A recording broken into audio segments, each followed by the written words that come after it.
Alright, here we go. This is Sunday afternoon cat yoga. I'm Carlos. This is Baby Monster. And this is the special COVID-19 version. And the only reason we're doing this by video is for obvious reasons. We're not doing it here for safety. So let's just jump right into it, and welcome to everyone. We'll start in our favorite meditation posture, just relaxing for a bit. Remember, you can pause this video at any time to hold your postures longer than I am. And if you wish, we're also going to take a break midway through. So that's also a really nice time to take an extended break for water if you want. Or you can just power straight through to part 2 of the video. So, and then also I would suggest too, even before you watch these videos in the future, if you have any warm-ups that you like to do, that might be something you can do as well. Anyway, warm up before you warm up, in other words. So we'll go through our standard warm-ups. Grasp your feet, inhale, sit tall, and then exhale. Relax here.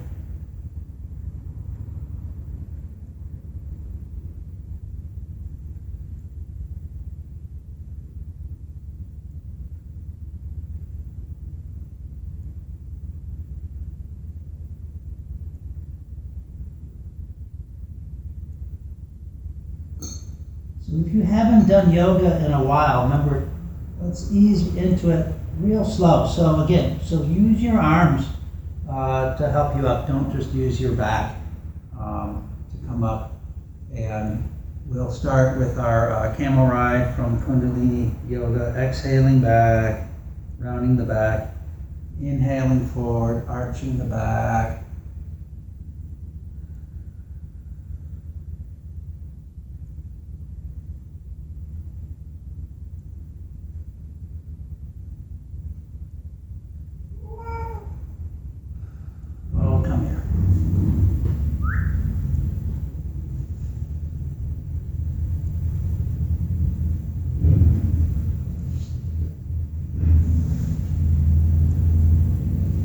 So this is our standard way, and straight forward, straight back. But the set we're doing today is the super popular cat set. So instead of a straight forward, straight back movement, we're making a more circular and undulating movement up the spine. And it's actually, in this case, it's the undulation is the cat. Our cat spines are wonderfully flexible in every axis. Isn't that right?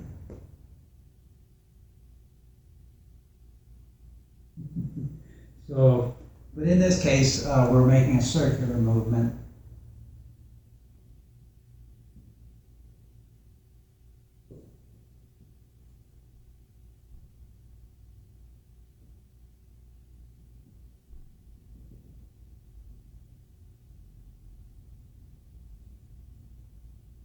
As long as you're hanging onto your feet, you may as well stretch your toes. Massage your feet with your thumbs.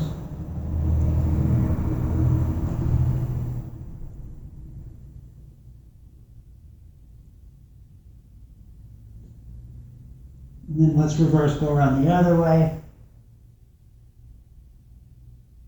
So remember, everything we do, if your device is handy, you can pause it if you want to do more of whatever we're doing. And I think I've mentioned before on a different video, I don't suggest fast forwarding through the pauses that you don't like because you're going to fast forward too far and you'll get lost and you'll try to go back and you'll never be able to find where we are. It'll be a very distracting thing. So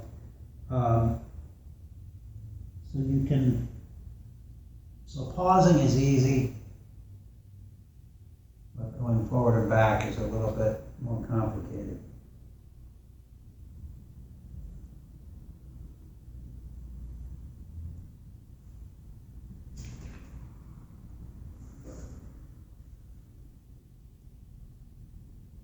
All right. Next time you get to the front, release your feet, lay your hands on your knees. We'll go around in a circle.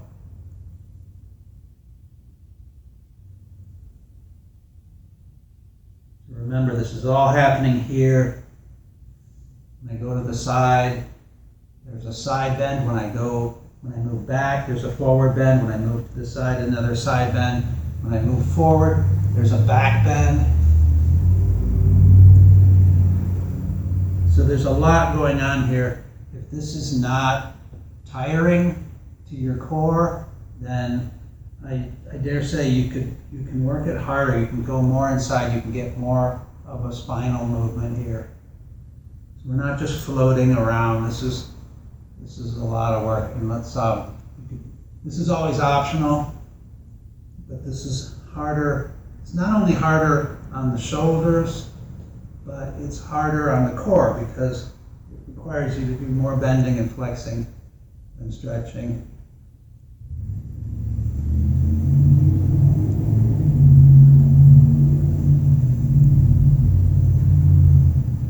Let's go in the other direction.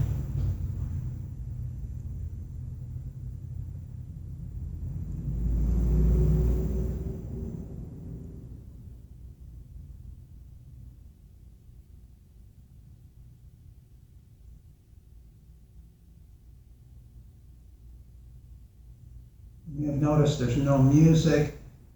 The reason for that is that if I had the normal music on, the fidelity would just not come through. And then even if I add an audio track to this, if you're playing this on your phone, it just won't sound good. And I don't think you can do yoga with earbuds in. So the best thing is just to not use music, or to put on your own music on the stereo, something that you really like, something that's appropriate and not too distracting.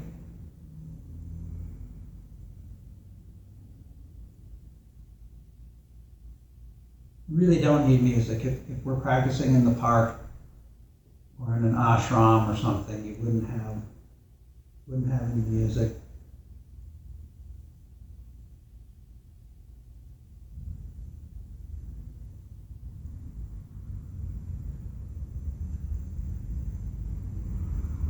And the reason that I've been using the same series of music for so long is not that I've run out of music, it's that I really want it to just fade into the background. I want you to be used to the same songs all the time so that they're not distracting. That's exactly what I'm going for.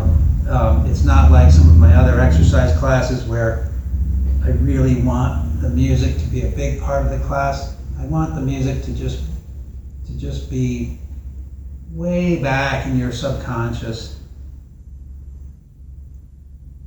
So we're going really deep into the pelvic floor.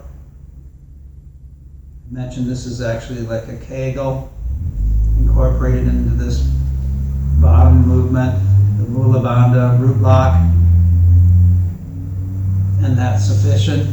And then we can switch our legs. So remember, we can switch our legs in a very cat-like manner by spinning around. Instead of spinning our legs, we spin our body. Leave your legs the way they are. If the right leg is closer or on top, then it would be the right hand that goes back. You reach around back as far as you can. Leave your feet right here.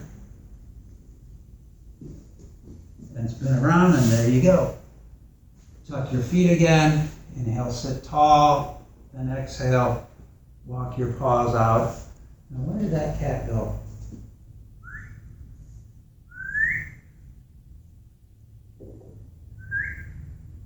Here she comes.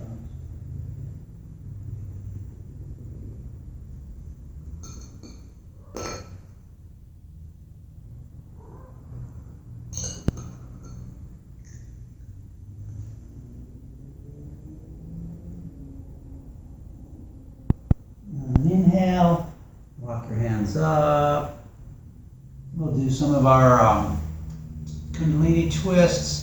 Sitting tall, hands to the heart, take a deep breath, exhale, twist to one side.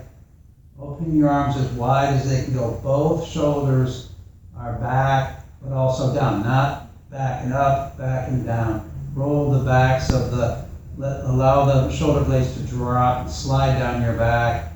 Inhale back to center, and exhale to the other side. So remember, if you're doing this fine, great, but if you catch yourself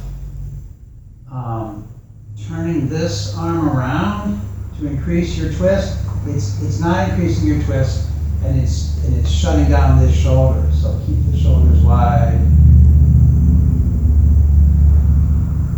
It's very tempting to want to trail this arm around. It's completely natural to want to do that, but it's not effective for anything. Arms overhead is always just an option. It looks good, but if this hurts your shoulder at all in any way, don't do it.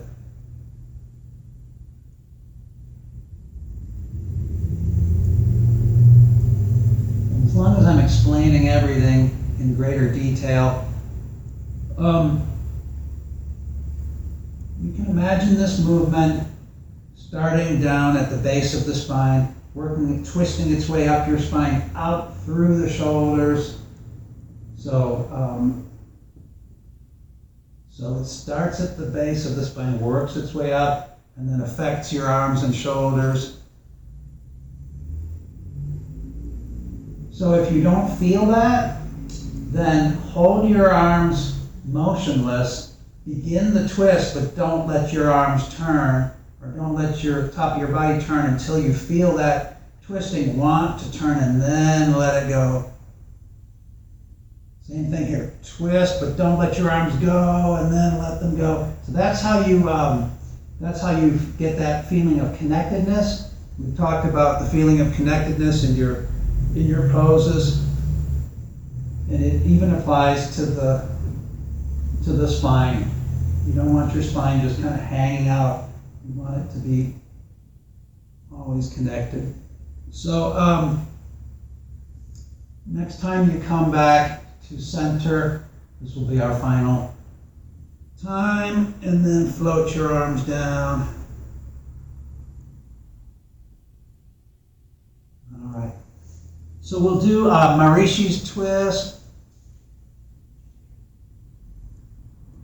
It looks a little bit like a cat in profile. To prove it to you, I will turn sideways.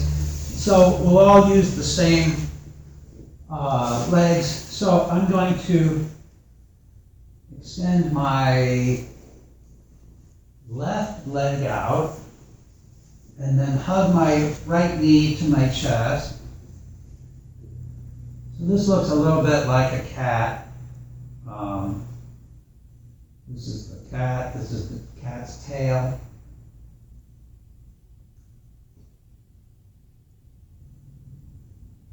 So you know what, I'm still going to keep my left foot out, but I'm going to spin around so you can see the other side. Okay, I didn't change anything. Okay. So this is not the pose, this is just a warm up. So I'm going to leave my foot here, move my knee out of the way, and just walk my hands down my leg.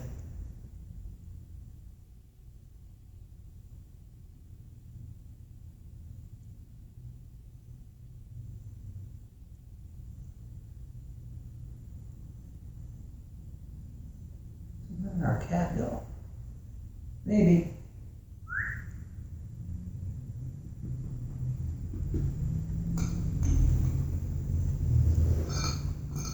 Come here.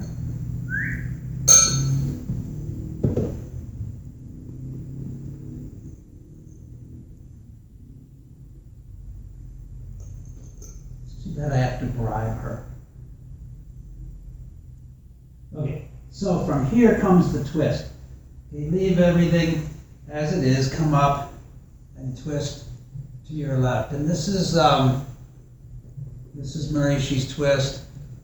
It's actually Marishi, known as ray of light. So this is not a cattail. It's actually a beam of light. And so if you want to bind this up, it's really cold in here right now, so I don't know if I'm flexible enough to do it.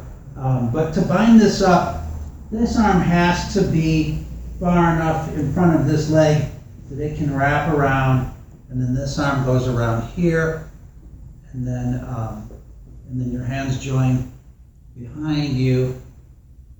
But if your posture suffers because of this, like if I'm over here, and it's not worth it. So I'm going to go back. I'm going to go back to having a nice open-chested twist. Okay, excellent. All right, that's enough. Let's switch legs. I'm going to stay in this orientation, just switch legs. Remember what we did? We hug the knee.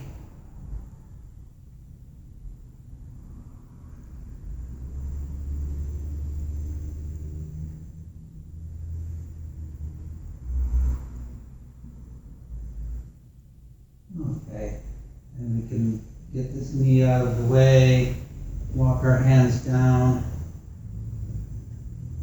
our leg.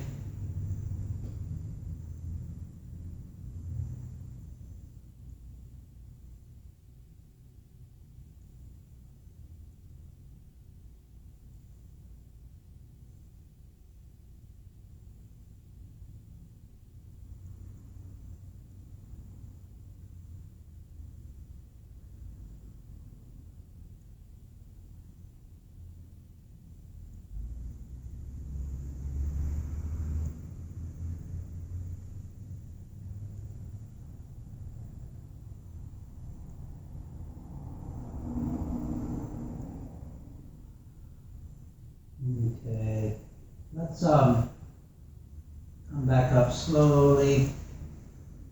Okay, come up fully, and then twist to your right. Nice open twist with a long spine. So watch what happens. I can bind this up, but I think that the pose suffers. So you can see what I'm saying. So, yes, it's bound up, but it's not really a good pose anymore because I'm too bent over, right? So I'm just going to go back to this. This is much nicer. It's a better twist.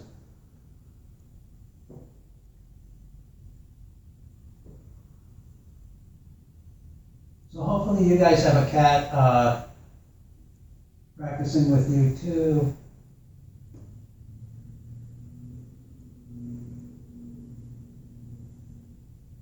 How about one more breath here? And then release. So that was Marishi's twist. Let's do our lion. And I don't know if I want to do my lion straight into the camera. You'll be able to see my tonsils. So I'm going to turn sideways. And remember, you can do a little bit of lion or a lot of lion. So first of all, sitting on our feet, we sit on our feet in every class for a reason. It allows us to comfortably do poses like this. Hey, come back here. Don't complain. So, what was I saying? So the lion is very much of an open, closed kind of a pose. So it's very much closed here, and then it opens. Everything opens. My claws. I arch my back. Open my mouth as far as I can. Try to touch my tongue to my chin, and then try to look up to the third eye here. So everything is reaching up and expanding outward, right? So there's this version, and then you can even go out to here. And remember, as we exhale, there's a huge ha. And so, so let's do a bunch of these. Okay, so inhale, close, and then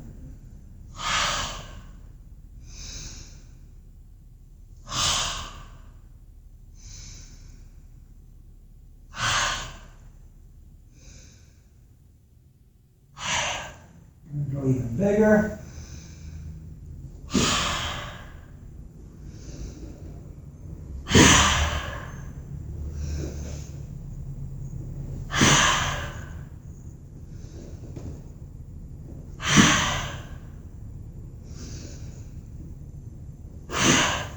About 3 more.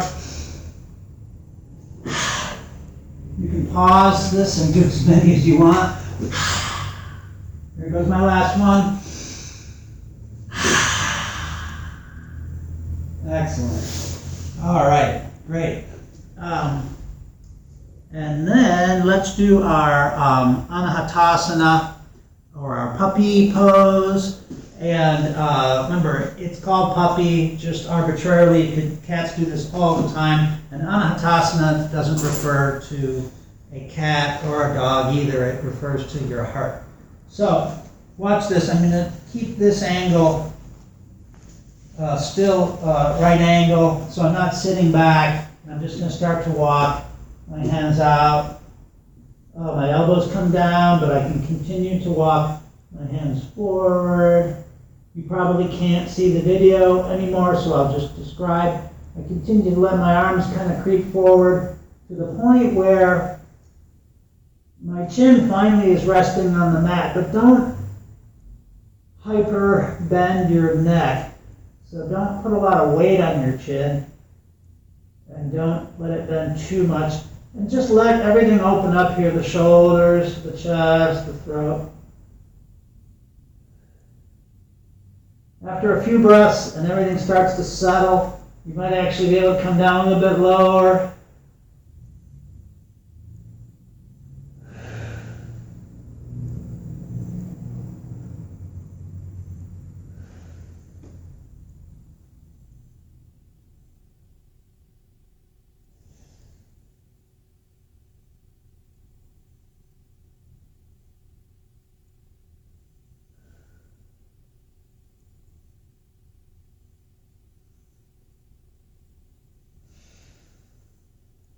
Couple more breaths here. Really sink down, keeping the hips high. And then we're not going back up the way we came.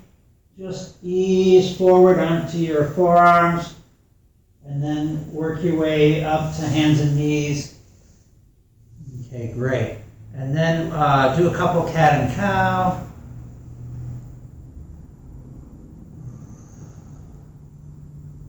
Inhale into your cow.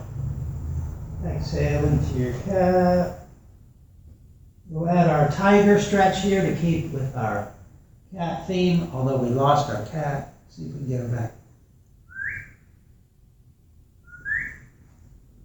I hate to have to bribe this cat, but she's been spoiled. It's too bad. So remember the tiger stretch. Exhale, the elbow and knee in. Inhale, the arm and leg out. That's it.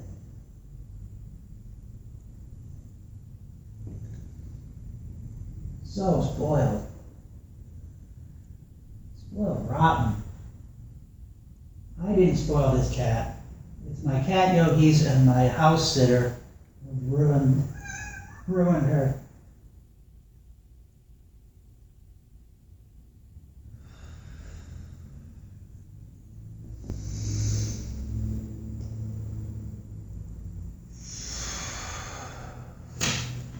How about next time we come out, we will stay here.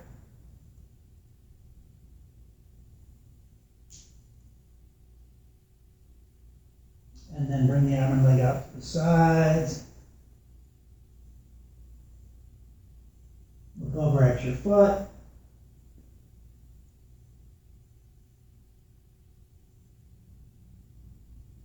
And then release down. Start the other side whenever you're ready. Exhale in, inhale out.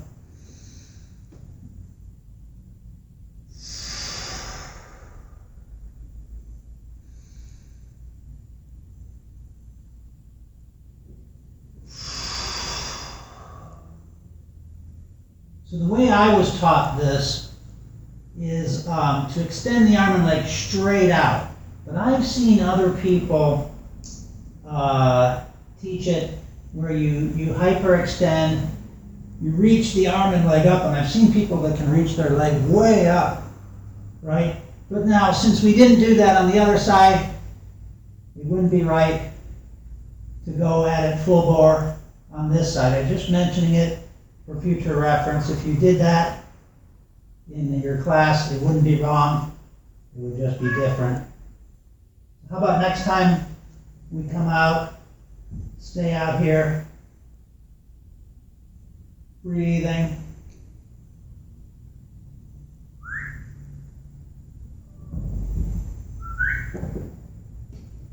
Arm leg out to the side.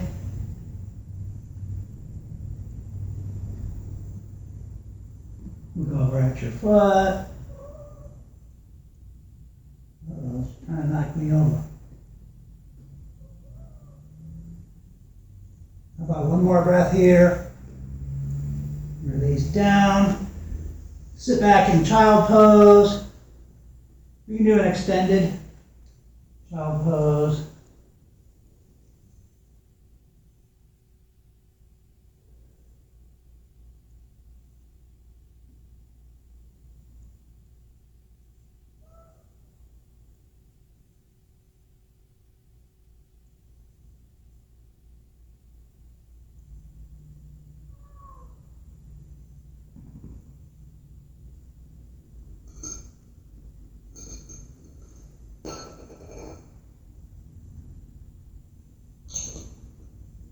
Okay, let's come into our squat of the week, any kind of squat that you like to do.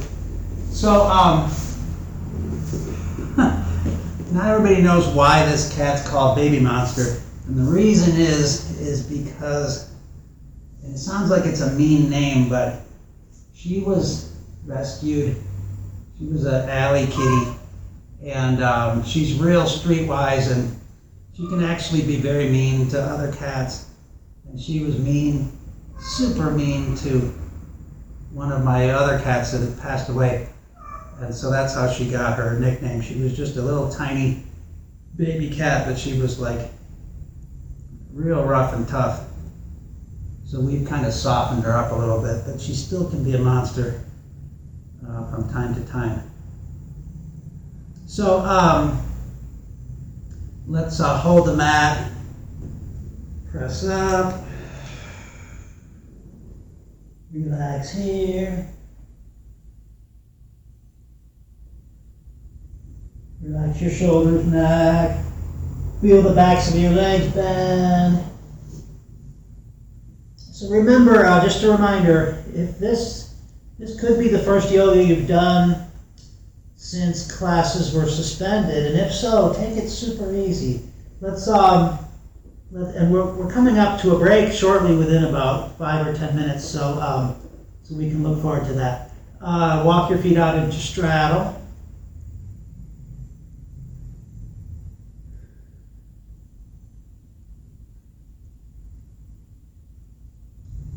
And then we may as well all go around the same way. Take a deep breath on the exhale. Walk your hands over to your right foot.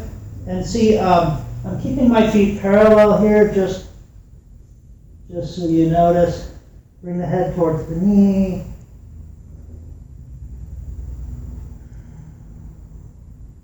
And so this leg is straight. You can't see it. They're both straight right now.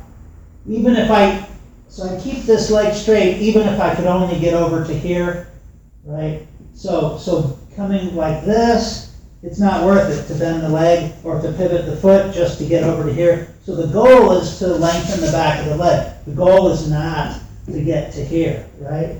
So we have to keep in mind, let's pivot around into lunge.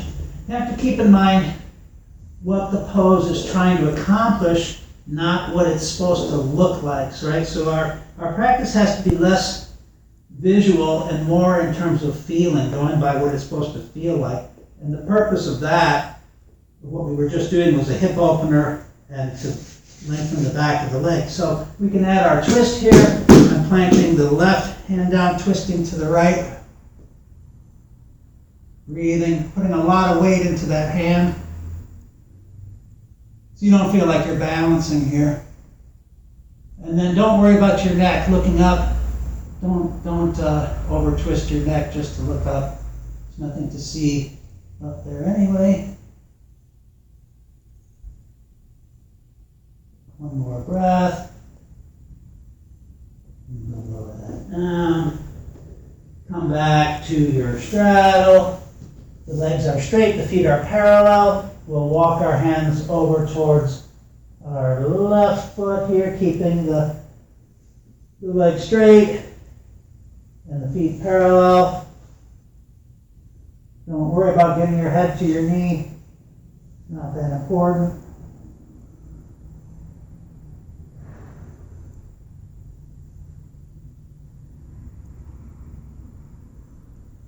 When you're ready, you can pivot around to your left, come into lunge.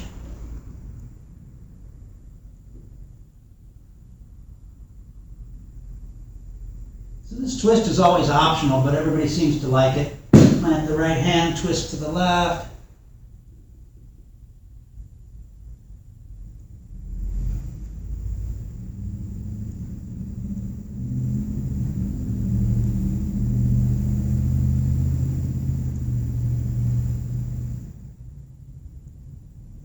How about one more breath here?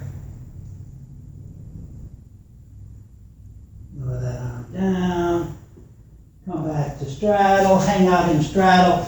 So then, you probably can't see the video right now, but you have options here. You could walk your feet out further. You could drop your head down to the mat. This is super easy for me because these mats are really thick if you're at home. This might hurt your head. I'm grasping my feet. You could support yourself on your forearms.